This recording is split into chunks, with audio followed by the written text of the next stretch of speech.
رسول اللہ صلی اللہ علیہ وسلم سے دریافت کیا گیا کہ کون سا عمل سب سے افضل ہے؟ فرمایا اللہ اور اس کے رسول پر ایمان لانا۔ کہا گیا اس کے بعد کون سا؟ آپ نے فرمایا کہ اللہ کی راہ میں جہاد کرنا۔ کہا گیا پھر کیا ہے؟ آپ نے فرمایا حج مبرور۔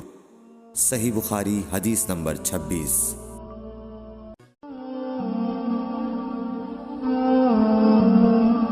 رسول اللہ صلی اللہ علیہ وسلم نے چند لوگوں کو کچھ عطیہ دیا اور سعد وہاں موجود تھے۔ وہ کہتے ہیں کہ رسول اللہ صلی اللہ علیہ وسلم نے ان میں سے ایک شخص کو کچھ نہ دیا، حالانکہ وہ ان میں مجھے سب سے زیادہ پسند تھا۔ میں نے کہا حضور آپ نے فلاں کو کچھ نہ دیا، میں اسے مومن گمان کرتا ہوں۔ آپ نے فرمایا مومن یا مسلمان؟ میں تھوڑی دیر چپ رہ کر پھر پہلی بات دہرانے لگا۔ حضور صلی اللہ علیہ وسلم نے بھی دوبارہ وہی جواب دیا۔ پھر آپ نے فرمایا کہ اے سعد، باوجود یہ کہ ایک شخص مجھے زیادہ عزیز ہے، پھر بھی میں اسے نظر انداز کر کے کسی اور دوسرے کو اس خوف کی وجہ سے یہ مال دیتا ہوں کہ وہ اپنی کمزوری کی وجہ سے اسلام سے پھر جائے اور اللہ اسے آگ میں اوندھا ڈال دے۔ صحیح بخاری حدیث نمبر 27۔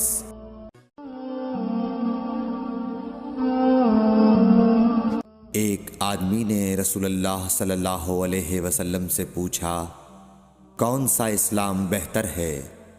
آپ صلی اللہ علیہ وسلم نے فرمایا کہ تو کھانا کھلائے اور ہر شخص کو سلام کرے، خواہ اس کو تو جانتا ہو یا نہ جانتا ہو۔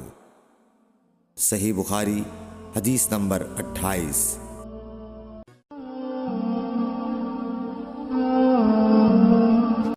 حضرت صلی اللہ علیہ وسلم نے فرمایا مجھے دوزخ دکھلائی گئی تو اس میں زیادہ تر عورتیں تھیں جو کفر کرتی ہیں۔ کہا گیا حضور کیا وہ اللہ کے ساتھ کفر کرتی ہیں؟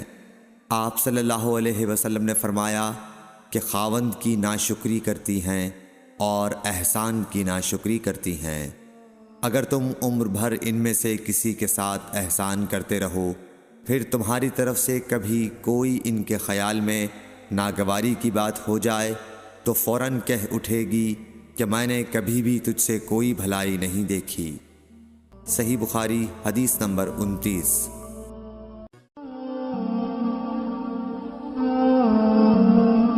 وسلم فرماتے تھے جب دو مسلمان اپنی اپنی تلواریں لے کر بھڑ جائیں تو قاتل اور مقتول دونوں دوزخی ہیں۔ عرض کیا گیا یا رسول اللہ قاتل تو خیر ضرور دوزخی ہونا چاہیے، مقتول کیوں؟ فرمایا وہ بھی اپنے ساتھی کو مار ڈالنے کی حرص رکھتا تھا، موقع پاتا تو وہ اسے ضرور قتل کر دیتا، دل کے عزم صمیم پر وہ دوزخی ہوا۔ صحیح بخاری حدیث نمبر 30۔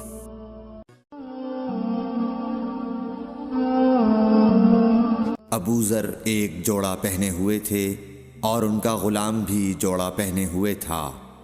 سبب دریافت کیا گیا تو کہنے لگے کہ میں نے ایک شخص یعنی غلام کو برا بھلا کہا تھا اور اس کی ماں کی غیرت دلائی یعنی گالی دی، تو رسول اللہ صلی اللہ علیہ وسلم نے یہ معلوم کر کے مجھ سے فرمایا اے ابو ذر تو نے اسے ماں کے نام سے غیرت دلائی ہے، بے شک تجھ میں ابھی کچھ زمانہ جاہلیت کا اثر باقی ہے، یاد رکھو ماتحت لوگ تمہارے بھائی ہیں، اللہ نے اپنی کسی مصلحت کی بنا پر انہیں تمہارے قبضے میں دے رکھا ہے، تو جس کے ماتحت اس کا کوئی بھائی ہو تو اس کو بھی وہی کھلائے جو آپ کھاتا ہے، اور وہ کپڑا اسے پہنائے جو آپ پہنتا ہے، اور ان کو اتنے کام کی تکلیف نہ دو کہ ان کے لیے مشکل ہو جائے، اور اگر کوئی سخت کام ڈالو تو تم خود بھی ان کی مدد کرو۔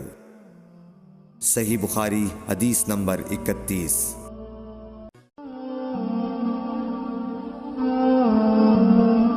جب سورہ انعام کی یہ آیت اتری جو لوگ ایمان لائے اور انہوں نے اپنے ایمان میں گناہوں کی آمیزش نہیں کی، تو آپ صلی اللہ علیہ وسلم کے اصحاب نے کہا، یا رسول اللہ، یہ تو بہت ہی مشکل ہے، ہم میں کون ایسا ہے جس نے گناہ نہیں کیا؟ تب اللہ پاک نے سورہ لقمان کی یہ آیت اتاری کہ بے شک شرک بڑا ظلم ہے۔ صحیح بخاری حدیث نمبر 32۔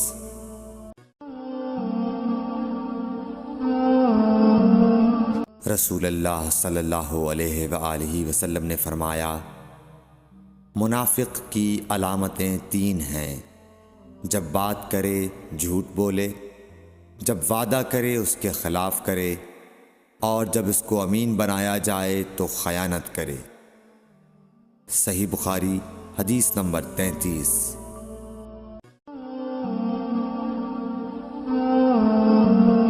رسول اللہ صلی اللہ علیہ وسلم نے فرمایا کہ 4 عادتیں جس کسی میں ہوں تو وہ خالص منافق ہے، اور جس کسی میں ان 4 میں سے ایک عادت ہو تو وہ بھی نفاق ہی ہے جب تک اسے نہ چھوڑ دے۔ وہ یہ ہیں: جب اسے امین بنایا جائے تو امانت میں خیانت کرے، اور بات کرتے وقت جھوٹ بولے، اور جب کسی سے عہد کرے تو اسے پورا نہ کرے، اور جب کسی سے لڑے تو گالیوں پر اتر آئے۔ صحیح بخاری حدیث نمبر 34۔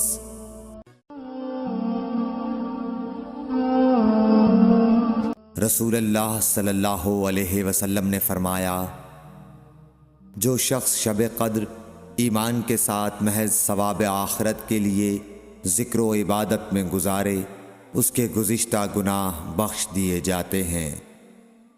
صحیح بخاری حدیث نمبر 35۔